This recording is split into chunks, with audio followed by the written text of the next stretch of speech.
드림스탁 나우 시간으로 함께 넘어오셨습니다. 이 시간 함께 해주실 분은 하이투자증권의 이화진 과장입니다. 과장님 안녕하세요. 네, 안녕하세요. 네, 오늘은 삼성전자 이야기 안 할 수 없을 것 같습니다. 삼성전자 꽃피는 봄날이었던 것 같은데 오늘장 어땠습니까? 사실 오늘장 어떻게 보면 저는 여러 섹터에 대한 수급들을 삼성전자가 다 빨아가지 않았나라고 개인적으로 생각을 하고 있습니다. 한 2주 전쯤에 아마 삼성전자가 8만 원을 돌파한 게 3월 한 27일쯤인가 생각을 되는데 그때 대부분의 사람들이 우리가 4년 전을 이제 기억을 하고 있는데 팔아야 될 거라는 이제 그런 메시지들이 많았었는데 이번 주 같은 경우는 사야 될까요? 라는 이제 그만큼 그런 문의들이 참 많았던 흐름이었습니다. 사실 오늘도 8만 5천 원에서 사실 외국인이 거의 한 3월 19일 이후에 5조 원 이상 지금 매수를 하고 있다 보니까 이제는 사야 되냐 나는 하는 그런 흐름 속에서 오늘 시장에서는 삼성전자로 시작해서 삼성전자로 끝났다라고 해도 과언이 아닐 정도인 것 같습니다. 네, 삼성전자로 시작해서 삼성전자로 끝났다 해도 과언이 아니었던 날처럼 정말 삼성전자 주가 어느덧 9만 원을 바라보고 있습니다. 이번 주 금요일이죠. 잠정 실적 발표가 기다리고 있는데요. 그래서 그런지 외국인의 순매수세는 계속해서 꾸준히 들어오고 있습니다. 두 가지 경우의 수를 놓고 한번 생각을 해봐야 될 것 같아요. 네. 좋게 나올 경우와 안 좋게 나올 경우 전략을 어떻게 짜면 좋을까요? 네, 사실 뭐 우리가 지금 이미 시장은 사실 3월 19일부터 외국인이 이제 사왔다는 거는 사실 그 당시에도 삼성전자는 월간 그 일반 언론에서 나왔지만은 흑자 전환을 했다 1월 달부터 그러면서 이번 실적에 대한 기대감들이 굉장히 폭이 넓었습니다. 심지어 뭐 반도체 사업부로서만 이제 2천억에 대해서 아니면 1조 넘게까지 영업이익이 흑자 전환할 거다. 라고 지금 추측들이 굉장히 많은 측면이 있는데 물론 저는 컨센이 넘기를 바라고 있고 어느 정도 외국인 수급을 봤을 때도 충분히 컨센보다 상회하지 않을까라고 생각을 하고 있는데 그렇다면은 컨센을 상회하게 되면은 과연 외국인이 차익 실현을 할까 아니면 더 강한 상승으로 수급을 더 쏠까라고 가늠을 했을 때는 저는 1분기보다는 오히려 2분기가 더 확대되는 구간이라고 좀 생각을 하고 있습니다. 그만큼 저는 슈퍼 사이클이라고 해도 충분히 저는 이제 향후에 2, 3년에 HBM에 대한 시장 규모가 확대된다는 측면이 있기 때문에 그동안 이제 오랫동안 해왔던 반도체에 대한 어느 정도 조금 이제 호황이 이제부터 시작됐다라고 좀 봐도 괜찮지 않을까 생각을 하고 있습니다. 이제라도 그럼 시작됐다라고 말씀을 해주셨으니까 만약에 잠정 실적이 좋게 나오지 않았을 경우에는 저희가 매수의 기회로 봐도 되겠네요.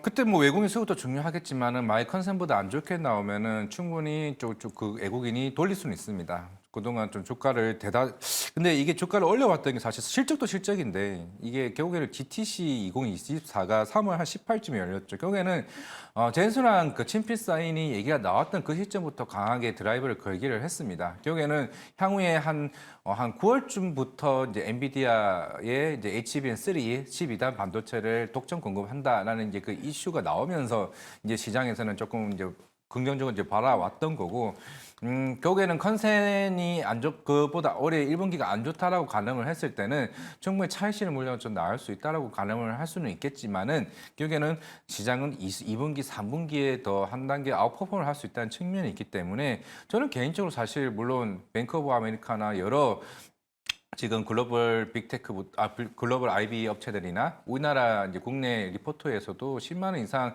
목표가를 굉장히 상향하고 있는 측면이 있기 때문에 저는 삼성전자 길게 본다라고 하게 되면은 우리가 2020년이죠. 12월부터 1월 한 11일까지 그때 9만 5천 원을 찍었었던 그 시점을 저는 개인적으로 전고점 뚫을 수 있다라고 좀 생각을 하고 있습니다. 그렇다면은 저는 충분히 만약에 차익 실현 주가가 빠진다라고 하게 되면은 저는 충분히 그걸 담아가야 된다라고 생각을 하고 있습니다. 그동안 주가가 SK 하이닉스 위주였다면 GTC 이후로는 삼성전자 쪽으로 분위기가 조금씩 바뀌기 시작했습니다. 그동안은 한미 반도체가 좀 소부장 쪽으로는 주도를 했었는데 SK 하이닉스와 마이크론과 연결이 되면서 주가가 쭉 올랐었잖아요. 이미 많이 오른 한미 반도체 이후에 삼성전자와도 연결고리가 생길 수 있다라는 전망이 나오는데 그렇다면 더 오를 수도 있는 건가요, 앞으로도? 네, 우리가 한미 반도체도 제가 한 달, 두 달 전에도 얘기를 했다시피 이게 항상 기관들 리포트는요, 실적이 나오거나 공급 계약이 나오게 되면은 그 사실을 기반으로 밸류를 책정합니다. 그러면서 목표가를 상향하죠. 근데 최근에 나왔던 뭐 현대차 증권이나 여러 리포트를 보게 되면은 기존에는 SK 하이닉스 물량을 받았네, 어느 정도 목표가 20만 원까지 나왔습니다. 이제는 추정치까지 전망을 하는 거죠. 아, 이제 보니까 한미 반도체가 이런 HBM 관련해서 TC본도 장비를 계속 꾸준히 공급 계약을 하겠다. 여기에 대한 전망을 더 강하게 드라이브를 걸게 되면 추후에 좀 목표가 충분히 계속 오를 수 있다라고 보이고 있습니다.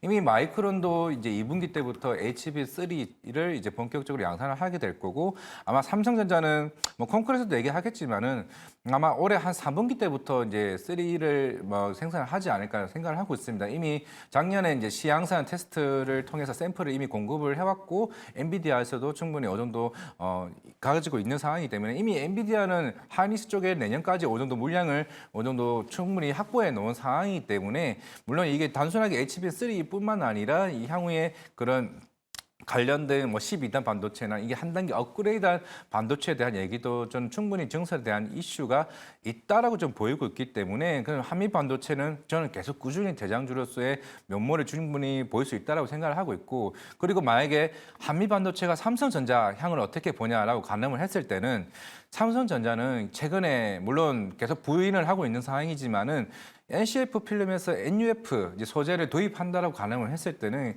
결국에는 이제 기존의 TC본드 장비를 쓸 수밖에 없다는 측면입니다. 그러면 만약에 거의 이쪽 시장에 대한 거의 독점을 한다고 측면했을 때는 한미 반도체에 대한 향후에 실적 전망치는 충분히 저 가이던스가 좀 올라갈 수 있지 않을까 생각을 하고 있습니다.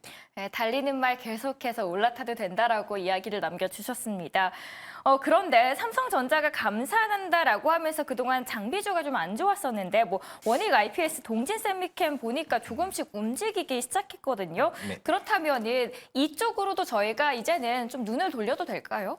네, 뭐 사실 뭐 모닝 IPS도 지난주에 뭐 급등이 나왔었고, 뭐 사실 이제 뭐 바닥에서 30% 올랐다고 저는 이거는 부담이 된다고 생각을 안 합니다. 그만큼 이게 물론 1분기까지 아니면은 뭐 작년 4분기가 마지막으로 뭐 저 실적이 안 좋을 수는 있습니다. 결국에는 뭐 이오테크니스도 마찬가지겠지만은 사실 올해 1분기 거의 1월 달부터 삼성전자 입장에서는 충분히 감산을 꾸준히 해왔었고, 이제 서서히 감산을 어느 정도 마무리하는 단계, 그 감산 원복에 대한 흐름까지 서서히 나오고 있다는 측면이 있다면은, 물론 지금 낸드 쪽도 지금 업황 회복이 2분기에 마무리가 된다고 하고 있죠. 그렇다면 이런 레거시 선당 공정 장비 회사들 같은 경우는 이런 장비 수주 물량이나 소재단의 물량들이 이제 조금씩 나오고 있다. 근데 이미 사실 주가는 우리가 선행한다고 얘기를 하죠. 최근에 원희 IPS도 마찬가지였고, 동진 세미캠, 그거 뭐 하나마이크론, 뭐 사이맥스, 제우스 등과 같은 여러 종목들이 어느 정도 시장에서는 선반영되는 흐름이 나와 있습니다.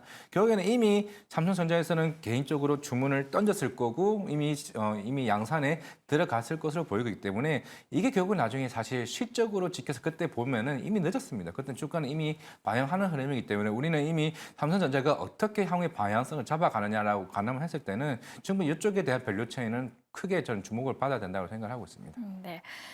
그런데 제가 이 이야기를 하면은 좀 우울해질까 하고 걱정이 되지만 이야기를 드려야 될 것 같습니다.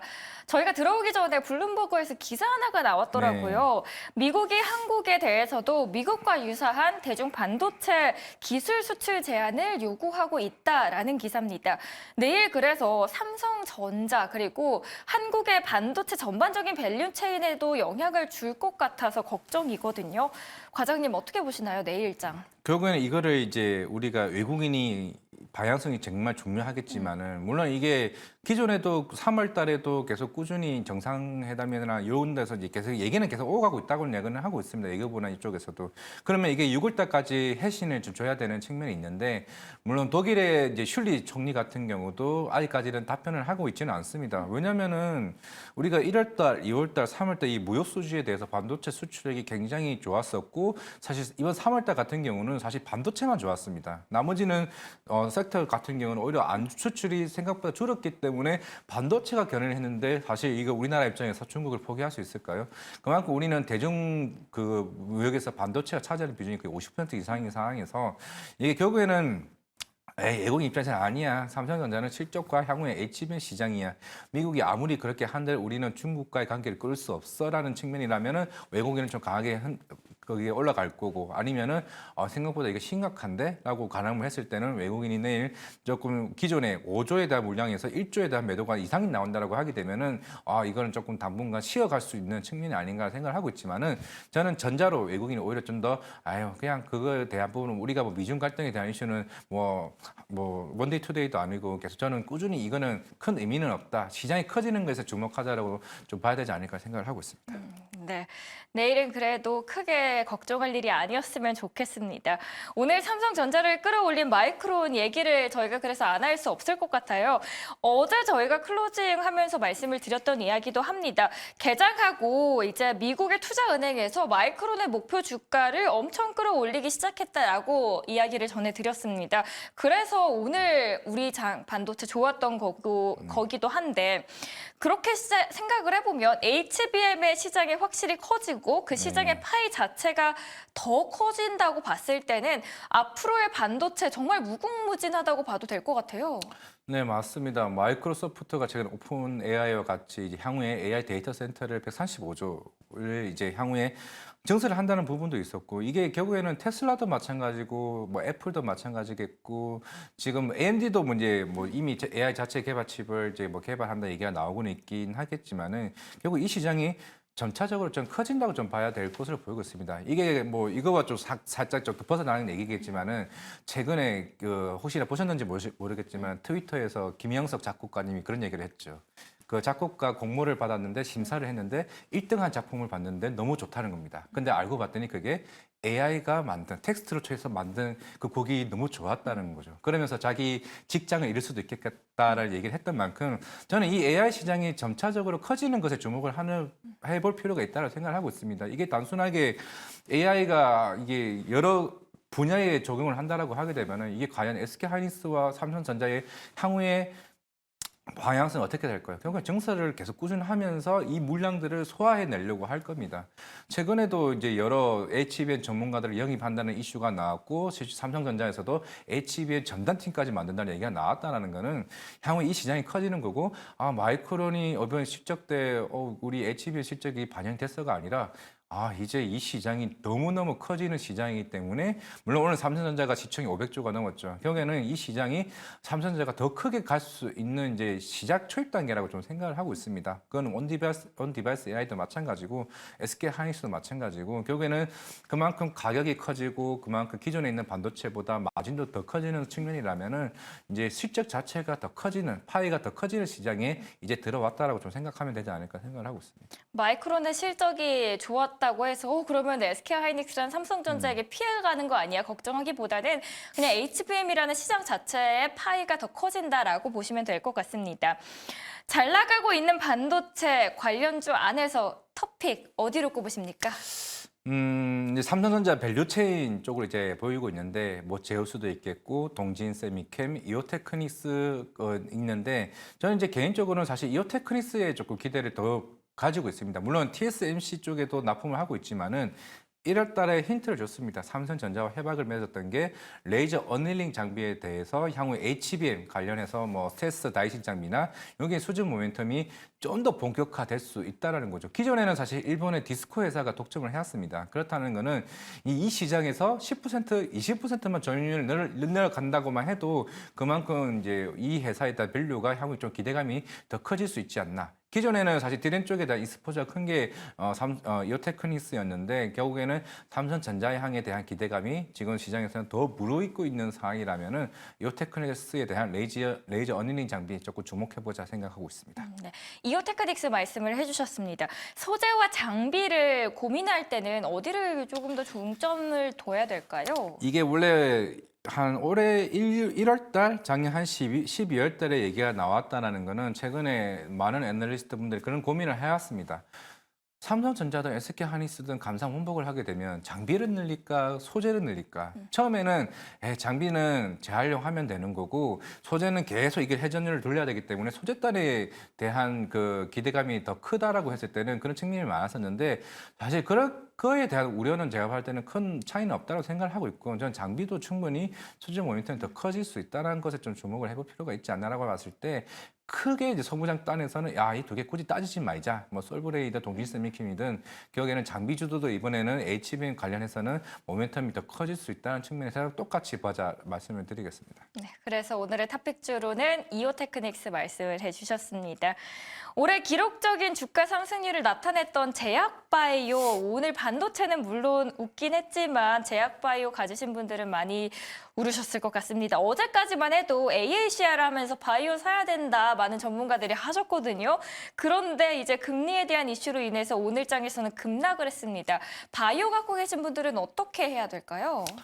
네, 뭐 일단은 뭐 오늘 뭐 그 10년물 국채 금리가 아까 4.36%까지 쭉 올라가는 이제 모습을 보이고 있습니다. 뭐 6월 달에 그 금리 동결에 대한 확률이 40%까지 넘게 지금 올라가고 있으니까 작년 한 10월 달부터 금리 인하 기대가 나왔는데 결국 하반기까지 미뤄질 수 있는 측면이다 보니까 제약바이오가 이렇게 빠졌는데 제약바이오가 사실 작년에 5월 달도 나왔고 결국에는 일회성으로 항상 좀 급락을 한 번씩은 나왔습니다. 그렇다는 거는 우리가 올해 초부터 얘기 나왔던 알테오젠, 유황양행 아니면 레고캠바이오 이런 회사들이 금리 인하 기대감 때문에 올랐을까요? 저는 아니라고 좀 생각하고 있습니다. 알테오젠도 향후에 밸류 가치를 인정받았고 그 로열티에 대한 그 기대감이 크기 때문에 주목을 받았죠. 지금 사실 뭐 매출 800억짜리 회사가 향후에 로열티로 2028년도에 대략 한 1.5조까지 받을 수 있는 밸류를 받는데 지금 금리 인하 기대감 때문에 뭐 알테오젠이 돈이 없습니까? 아닙니다. 알테오젠 돈 많습니다. 현금이 많은 회사가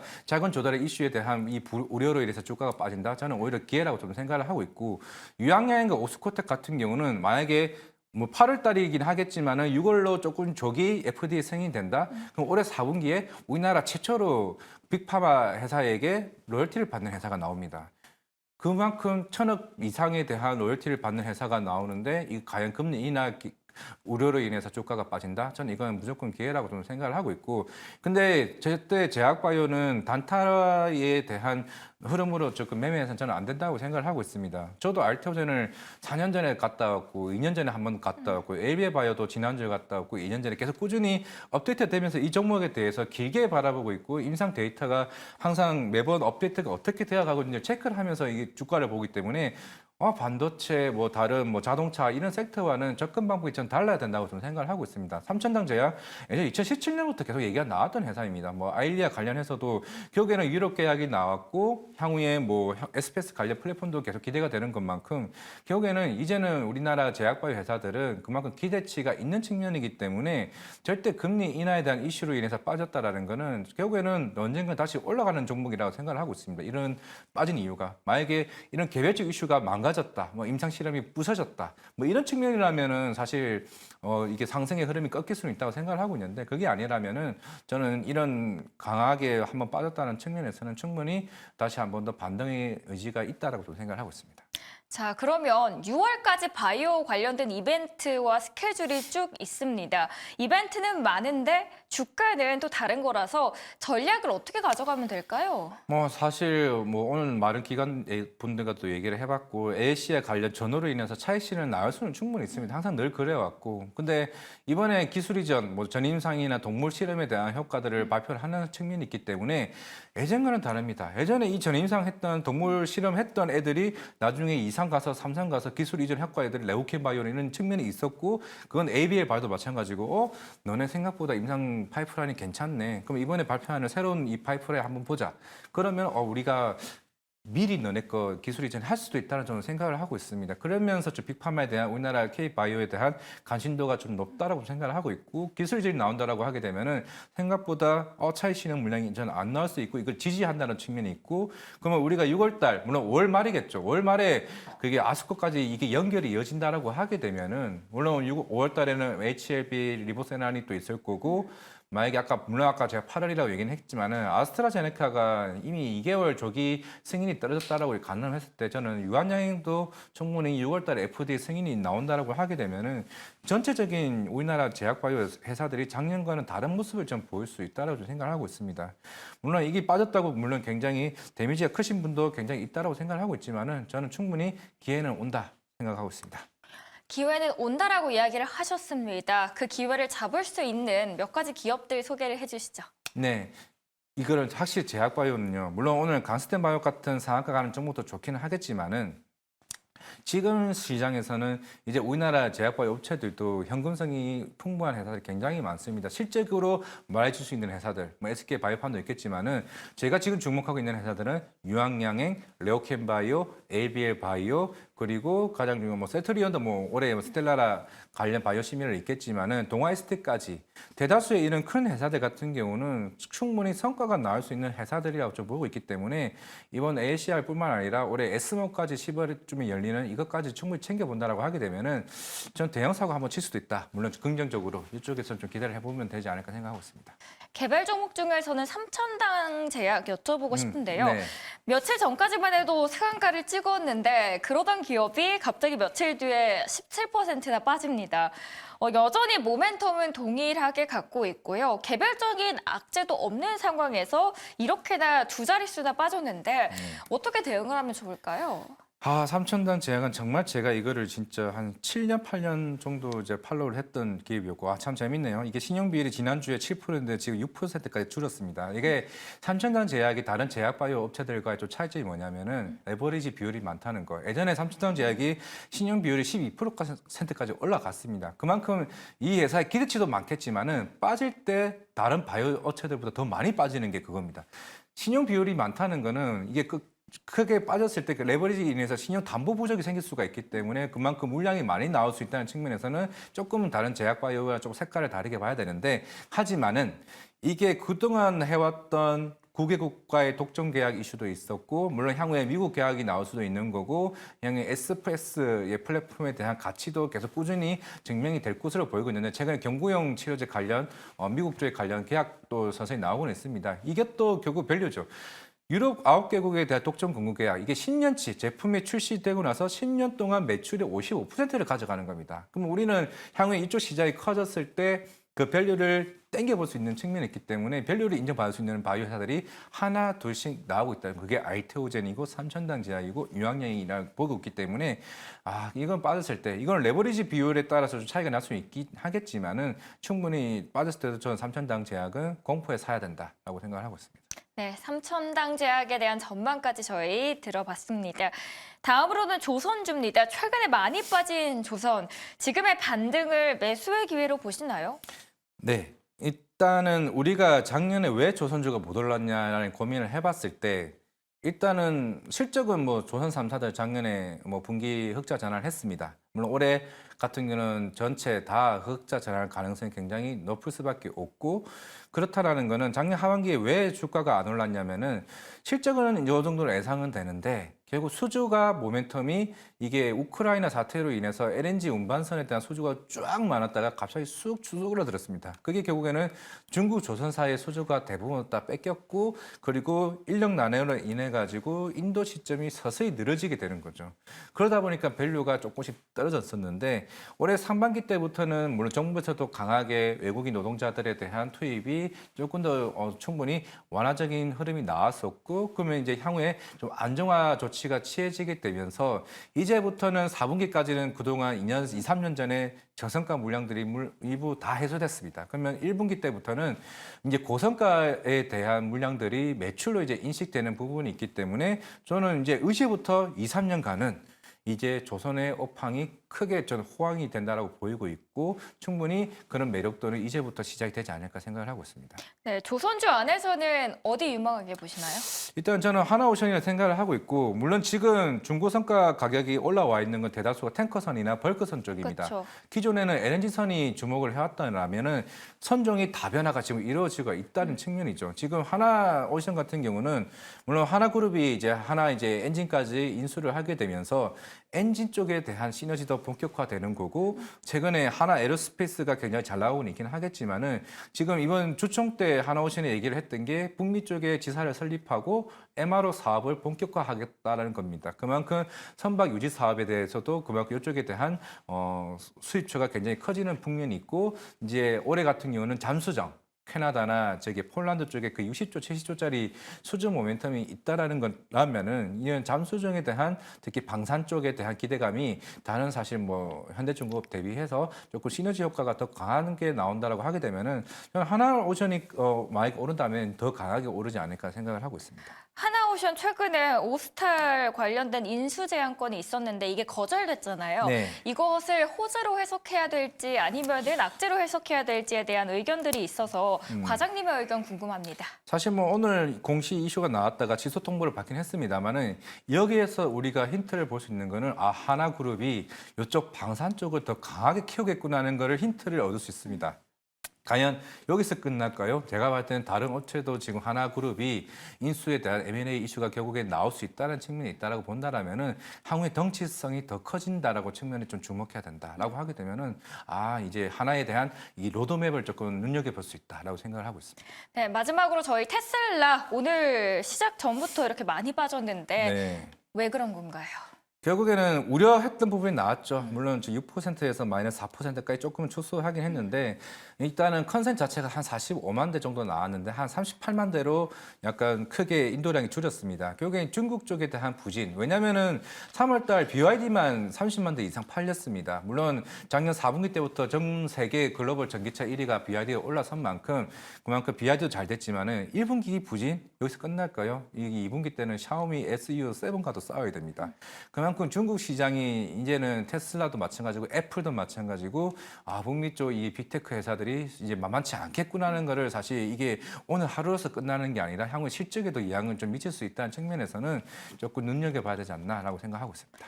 네, 오늘 테슬라가 개장 전부터 빠지고 있는 이슈에 대한 이유까지 저희 살펴봤습니다. 오늘 함께해 주신 이화진 과장님 수고하셨습니다. 네, 감사합니다.